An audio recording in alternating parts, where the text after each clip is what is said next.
ഇക്ബാൽ, ഒരു കാര്യം അവരോട് ചോദിക്കാനുള്ളത്, ഇപ്പോൾ ഈ അപേക്ഷ ലഭിച്ചാലേ പഞ്ചായത്തിന് അല്ലെങ്കിൽ പഞ്ചായത്ത് സെക്രട്ടറിക്കൊക്കെ അപേക്ഷ ലഭിക്കുന്ന ഒരു ഘട്ടമൊക്കെ മറികടന്നിട്ടുണ്ട്. അതായത് വ്യവസായ വകുപ്പ് നേരിട്ട് കാര്യങ്ങൾ നീക്കിയിരിക്കുകയാണ്. അപ്പോൾ ഇനി പഞ്ചായത്തിൽ ഒരു 3 വർഷത്തിനുള്ളിൽ അറിയിച്ചാൽ മതി. പക്ഷേ ഇവിടെ ഈ ഈ പഞ്ചായത്തിൽ, അതായത് ഈ പദ്ധതി വരാൻ പോകുന്ന പഞ്ചായത്തിൽ കഴിഞ്ഞ വേനൽക്കാലത്ത്, നമ്മളൊരു വേനൽക്കാലത്തേക്ക് അടുക്കുകയാണ്, കഴിഞ്ഞ വേനൽക്കാലത്ത് 12 ലക്ഷം രൂപ ചെലവിട്ടാണ് പഞ്ചായത്തിൽ കുടിവെള്ളം കൊണ്ടുവന്നത്.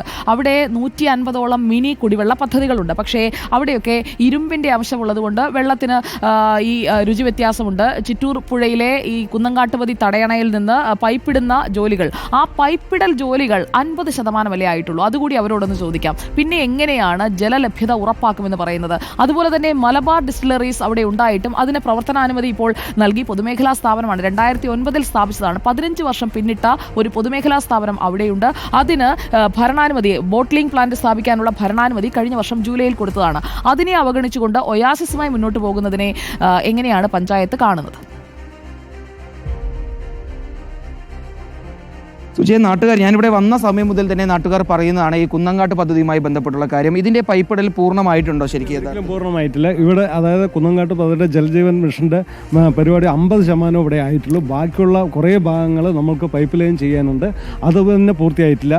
പിന്നെ വീടുകൾക്ക് കണക്ഷൻ കൊടുത്ത് വെള്ളം കിട്ടിയിട്ടില്ല. കുറച്ച് വീടുകളല്ല, 50% കിട്ടിയിട്ടില്ല, പഞ്ചായത്തിന് കിട്ടിയിട്ടില്ല. അതുകൊണ്ട് അത് തന്നെ നടക്കാൻ പറ്റാത്ത സ്ഥിതിയാണ്. പിന്നെ ചെറിയ കുടിവെള്ള പദ്ധതികളാണ് ഇവിടെ നിലവിൽ നടന്നുകൊണ്ടിരിക്കുന്നത്. അത് കൂടാതെ ഇവിടുത്തെ എന്താ പ്രശ്നം പറഞ്ഞാൽ വരൾച്ച ബാധിത പ്രദേശമായതുകൊണ്ട് ഇവിടെയുള്ള എല്ലാ ബോറുകളും ഏതെങ്കിലും ഒരു ബോർ ചെയ്യണമെന്ന് വെച്ച് കഴിഞ്ഞാൽ നമ്മൾ ഗ്രൗണ്ട് വാട്ടറിൻ്റെ അനുമതിയോടുകൂടിയാണ് ചെയ്യാൻ പറ്റുള്ളൂ. ഒരിക്കലും നമ്മൾക്ക് അനുമതിയില്ലാതെ ഒരിക്കലും ചെയ്യാൻ പറ്റില്ല. വളരെ ബുദ്ധിമുട്ടിക്കൊണ്ടാണ് ഇവിടെ നെൽകർഷകർ ഓരോ കാര്യങ്ങളും നടത്തിക്കൊണ്ടിരിക്കുന്നത്. അത് നേരത്തെ പറഞ്ഞ പോലെ നമ്മൾക്ക് അതിൻ്റെ വില തന്നെ കിട്ടാൻ മാസങ്ങളായിട്ടാണ് നമ്മൾക്ക് കിട്ടിക്കൊണ്ടിരിക്കുന്നത്. വളരെ ബുദ്ധിമുട്ടിക്കൊണ്ടാണ് നടത്തുന്നത്. എനിക്ക് ഇവിടെ എത്തിയപ്പോൾ തന്നെ നാട്ടുകാർ ഇതൊരു വരൾച്ച ബാധിത പ്രദേശമാണെന്ന് കാണിച്ചു തരാൻ വേണ്ടി അവർ ഉപയോഗിച്ചിരുന്നത് ആ കാണുന്ന ചെടിയാണ് അല്ലേ ചേട്ടാ? ആ ചെടി മറ്റേ ഈ വരൾച്ച തമിഴ്നാട് പ്രദേശങ്ങളിൽ കാണുന്ന വരൾച്ച ബാധിത പ്രദേശങ്ങൾ, വരൾച്ചയുള്ള പ്രദേശങ്ങളിൽ കാണുന്ന ഒരു ചെടിയാണ്. കുറച്ചു കാലമായി ഈ ചെടി ഇവിടെ സഫീഷ്യൻ്റായിട്ട് വന്നു തുടങ്ങി, വളരെ സമൃദ്ധമായി വളരുകയാണ്.